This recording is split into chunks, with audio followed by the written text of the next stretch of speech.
মানিকগঞ্জের শিবালয় উপজেলার এই তেওতা গ্রামটি আরও বিশিষ্ট হয়ে উঠেছে আমাদের জাতীয় কবি নজরুল ইসলাম ও তার স্ত্রী প্রমীলা দেবীর স্মৃতি জড়িয়ে থাকায়।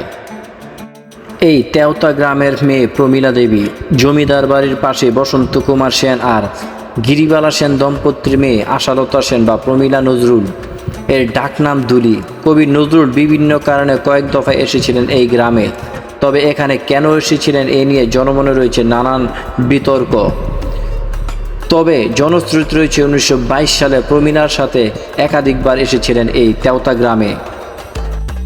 তাই তো এই তেওতা জমিদার বাড়ি বিদ্রোহী কবি কাজী নজরুল ইসলাম ও তার প্রিয়তমা স্ত্রী প্রমীলা দেবীর স্মৃতি বিজড়িত একটি গুরুত্বপূর্ণ স্থান। এই তেওতা জমিদার বাড়িতেই কাজী নজরুল ইসলাম প্রমীলা দেবীর রূপে মুগ্ধ হয়ে লিখেছিলেন, তুমি সুন্দর তাই চেয়ে থাকি প্রিয়, সে কি মোর অপরাধ।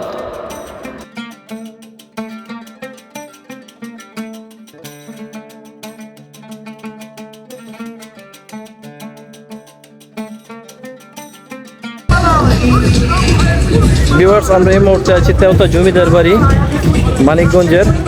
আমরা এখন আপনাদের এই জমিদার বাড়িটি ঘুরিয়ে ঘুরিয়ে দেখাবো। জমিদার বাড়িতে বিশাল মেলা বসেছে, এটা সম্ভবত ঈদ মেলা, যেহেতু আমরা ঈদের পরের দিন আসছি। ঈদ মেলা চলছে, এটা কি ঈদ মেলা চলতেছে? হ্যাঁ, আচ্ছা, কতদিন চলবে? 4-5 দিন।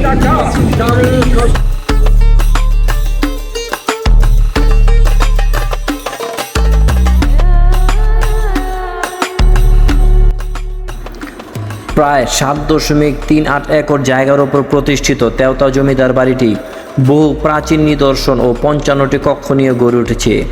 বাড়িটির উত্তর দিকের ভবনের সামনে দৃষ্টিনন্দন নবরত্ন মঠ অবস্থিত। এছাড়া এই ঐতিহাসিক স্থানটি বিদ্রোহী কবি কাজী নজরুল ইসলাম এবং তার স্ত্রী প্রমীলা দেবীর স্মৃতি বিজড়িত হিসেবে বিশেষভাবে পরিচিত।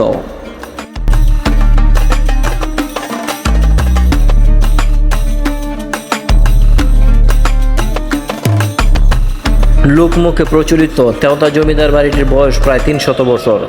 মানিকগঞ্জ জেলার ইতিহাস থেকে পাওয়া যায় তথ্যমতে সপ্তদশ শতকের শুরুতে পাঁচু সেন নামের দরিদ্র কিশোর তামাকের ব্যবসায় বিপুল অর্থ সম্পদ অর্জন করে দিনাজপুরের জয়গঞ্জে জমিদারি কিনে পঞ্চানন সেন নামে পরিচিতি লাভ করে। সে সময় মানিকগঞ্জের শিবালয়ের তেওতায় এই জমিদার বাড়িটি নির্মাণ করেন।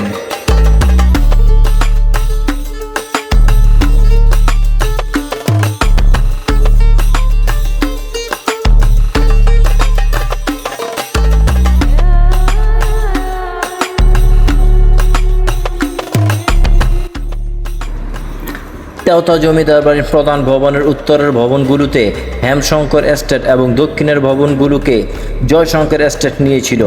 প্রতিটি এস্টেটের সামনে নাট মন্দির অবস্থিত। পূর্ব দিকের লালদিঘি বাড়িটি জমিদারদের অন্দরমহল হিসেবে ব্যবহৃত হতো। দিঘিতে দুটি শান বাঁধানো ঘাটলা এবং দক্ষিণ পাশে একটি চোরাকুঠিরি বা অন্ধকূপ রয়েছে। উত্তর দিকের ভবনের সামনে 75 ফুট উঁচু 4তলা নবরত্ন মঠ রয়েছে। নবরত্ন মঠের প্রথম ও দ্বিতীয় তলার চারদিকে আরও 4টি মঠ আছে। প্রায় 7.38 একর জমির উপর প্রতিষ্ঠিত তেওতা জমিদার বাড়িটি দেখতে দেশ বিদেশ থেকে অনেক পর্যটকের আগমন ঘটে।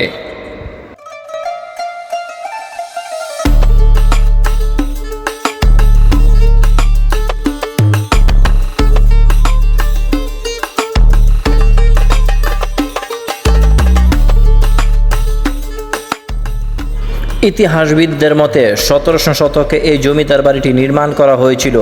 এটি নির্মাণ করেছিলেন পঞ্চানন সেন নামক একজন জমিদার।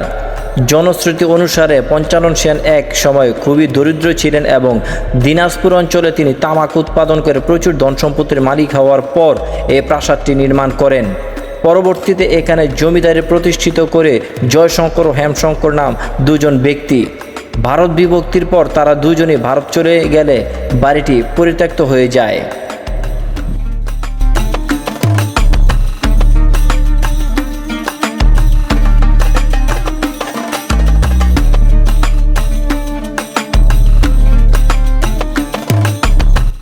1957 সাল থেকে এই বিস্তৃত জমিদারি বর্তমানে অযত্নে এবং পরিত্যক্ত অবস্থায় টিকে আছে, যদিও প্রায় অংশই দখলদারীদের হাতে চলে গেছে। নির্মাণশৈলী এবং কৌশলগত দিক থেকে তেওতা জমিদারদের অপূর্ব ভবনটিতে মুঘল ও ইউরোপীয় স্থাপত্যের এক চমৎকার মিশ্রণ প্রতিফলিত হয়।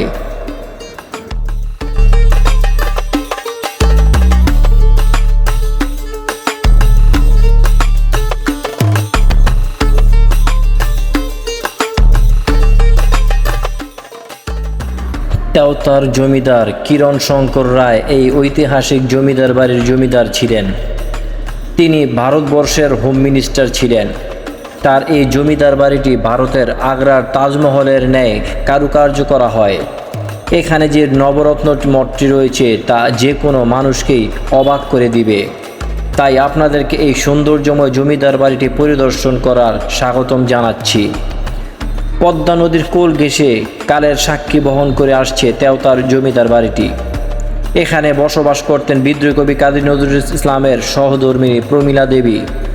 বহু ইতিহাস বহন করে আসছে এই জমিদার বাড়িটি। বহুদিন অতিবাহিত হওয়ার পরেও জরাজীর্ণ হয়ে দাঁড়িয়ে আছে এই তেওতা জমিদার বাড়ি।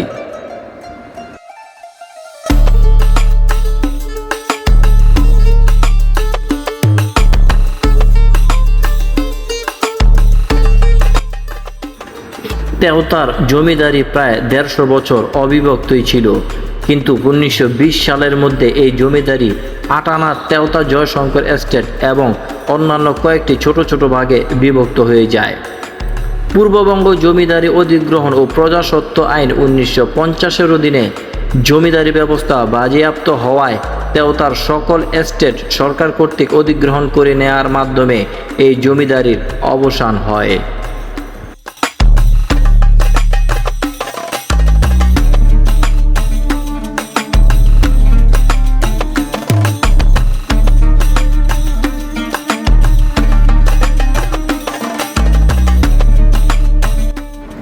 মানিকগঞ্জ জেলার ভূমির সর্ববৃহৎ অংশের অধিকারী তেওতা জমিদার পরিবার এই দোলমঞ্চটি নির্মাণ করে। রাজবাড়ি সংলগ্ন একটি স্থাপনা নবরত্ন নামে পরিচিত ছিল, যা পারিবারিক দেবতার উদ্দেশ্যে নির্মিত হয়েছিল। বসন্তকালীন দোলযাত্রা উৎসবের সময় এই মন্দিরটি ব্যবহার করা হতো। এছাড়া নবরত্ন মঠে দুর্গাপূজার রঙিন উৎসবও উদযাপিত হতো।